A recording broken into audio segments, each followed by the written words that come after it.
আপনার জীবন আপনাকেই সুন্দর করতে হবে। কে কথা দিল, কে কথা রাখলো, আর কে চলে গেল সেটা দেখার বিষয় না।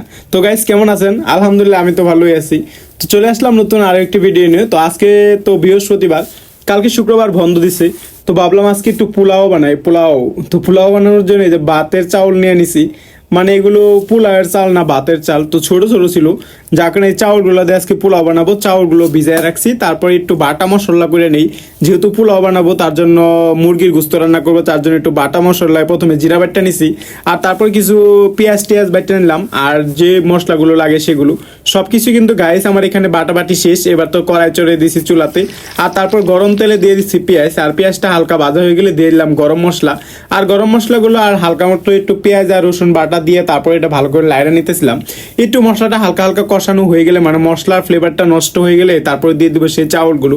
এবার চাউলগুলো সুন্দরভাবে ভাজা নেবো, একদম মশমশা করে ভাজা নেওয়া শেষ হয়ে গেলে তারপরে এখানে দিয়ে দেবো 2 মগ পানি। মানে 1 মগ চাউলের জন্য 2 মগ পানি, মানে ডবল পানি নিয়ে নিলাম। তো ডবল পানি নিয়ে এই পানিগুলো দিয়ে দিবো। আর এখানে পানি দেওয়া শেষ হয়ে গেলে তারপর একটু লারান সারান পায়রা এখানে একটা ডাকনা দিয়ে ডাইকা দিছি। তো এটা 10 মিনিট পর গেছি, 10 মিনিট পরে যায় দিয়ে এটা চাউলটা শুকা শুকা হয়ে গেছে। তো যেহেতু চাউলটা শুকা শুকা হয়ে গেছে, দেখলাম একটু পানি কম হয়েছে। তো পানি কম হওয়ার কারণে কিন্তু আমি একটু দুধের মধ্যে পানি দিয়া তারপরে এই যে দুধ দিয়ে দিলাম। আর দুধ দিয়ে দিলে কিন্তু একটু কাঁচামরিচ দিয়ে দিলাম, আর দিয়ে দিলাম একটু পেঁয়াজ বেরেস্তা। দুধ দিয়ে দিলে কিন্তু পোলাওটা একদম সাদা সাদা হবে, যেহেতু আজকে আমি সাদা পোলাও বানাবো তার জন্য আর কি। আবার 5 মিনিট ডাকনা দিছি। ডাকনা দেওয়ার পর এই যে পোলাওটা দেখতেই পাচ্ছেন কতটা দেখতে ইয়ামি হয়েছে। তো গ্রানে তো একদম রুমটা ভরে গিয়েছিল, যার কারণে অহনায় খাইতে মন চেয়েছিল। কিন্তু আর একটু মনে হয় জর্জরা হইলে বেশি ভালো হইতো, তার কারণে আর একটু জর্জরার জন্য চুলাতে রেখে দিলাম। তারপর এখানে চলে আসলাম, মুরগির মাংসগুলো একটু ধুয়ে নিলাম। আর এদিকে মুরগির মাংস দেওয়া হয়ে গেলে এবার মুরগির মাংস তো চড়াই দেওয়ার পালা। আজকে মুরগির মাংস আমি না বাজিয়ে রান্না করবো, তার জন্য এই যে পেঁয়াজের মধ্যে তেলের মধ্যে পেঁয়াজ দিয়ে দিছি। তারপর সব রকমের বাটা মশলাগুলো আসলে সবগুলো দিয়ে দিছি, আদা পেঁয়াজ রসুন হলুদ মূল্য সবকিছু দেওয়া শেষ হয়ে গেলে এখানে দিয়ে দিলাম গোটা কয়েকটা মশলা, মানে গরম মশলা আর তেজপাতা। তারপর দিয়ে এখানে গরম মশলার মধ্যে এখানে আছে মরিচের গুঁড়া, হলুদের গুঁড়া, লবণ আর ধনিয়ার গুঁড়া, জিরা গুঁড়া সবকিছু দিয়ে একটু ভালো করে কষিয়ে নিতেছিলাম। আর কষানোর সময় হালকা একটু পানি দিলাম। এই পানিতে আজকে আমার গোস্তটা কষাবো। মানে আজকের যে ব্রয়লার মুরগি রান্না করবে, এখানে কোনো গোস্ত মানে কোনো পানি দিব না এই গোস্তে, তার জন্য আর কি। এবার তো আমার মশলাটা হালকা একটু কষানো হয়ে গেছে, আর একটু কষাতে হবে। আর যেই না আমার মশলাগুলো কষানো শেষ, তারপর আমি দিয়ে দেবো এখানে ব্রয়লার মুরগিগুলো।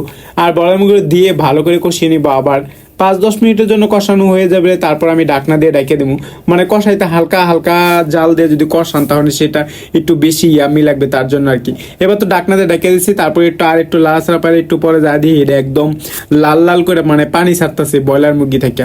তো তারপর দিয়ে দিলাম গোটা কয়েকটা কাঁচামরিচ, আর দিয়ে দিলাম একটু পেঁয়াজ বেরেস্তা। আর এগুলো দেওয়া শেষ হয়ে গেলে তারপর একটু মাখা মাখা করে দিয়েছে তখন।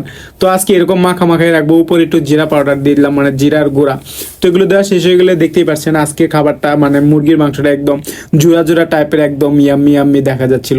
এবার তো আমার খাওয়া দাওয়ার খুব গ্রেভি উঠছে, তার জন্য এই যে পোলাও নিয়ে নিলাম 1 প্লেট, আর সেই সাথে এক বাটি নিয়ে নিছি গুস্তু। তো এগুলো এখন খাওয়ার পালা। তো কেমন হয়েছে আজকের রান্নাটা সেটা কিন্তু কমেন্টস করে জানাতে পারেন। আর অবশ্যই ভিডিওতে ভালো লাগলে একটু লাইক কমেন্ট শেয়ার করতে পারেন। যদিও আমার তরকারিতে একটু গ্রেভির সংখ্যা কম হয়েছে, মানে পেঁয়াজ মনে কম দিয়েছিলাম, তার জন্য। আসলে এইসব তরকারিতে যত গ্রেভি হবে তত বেশি মজা লাগবে।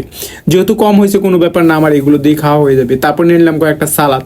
আর দেখতেই পারছেন আজকের খাবারটা একদম ইয়াম্মি হবে। যদি আমি পুরো বেশি একটা খাইতে পারি না, মানে কিছু করার নেই। তারপর আজকে 1 প্লেট মন চাইলো, তার কারণে খাইলাম। আমি বাড়িতে এমনিতে বেশি একটা পোলাও খাই না, মানে এমনি তো পোলাও আমার বেশি একটা মজা লাগে না। তো কেমন লাগলো সেই ভিডিওটা সেটা কিন্তু কমেন্টস করে জানাতে পারেন। আর অবশ্যই ভালো লাগলে লাইক করেন, শেয়ার করেন। সবাই ভালো থাকবেন, সুস্থ থাকবেন। Tata, bye bye.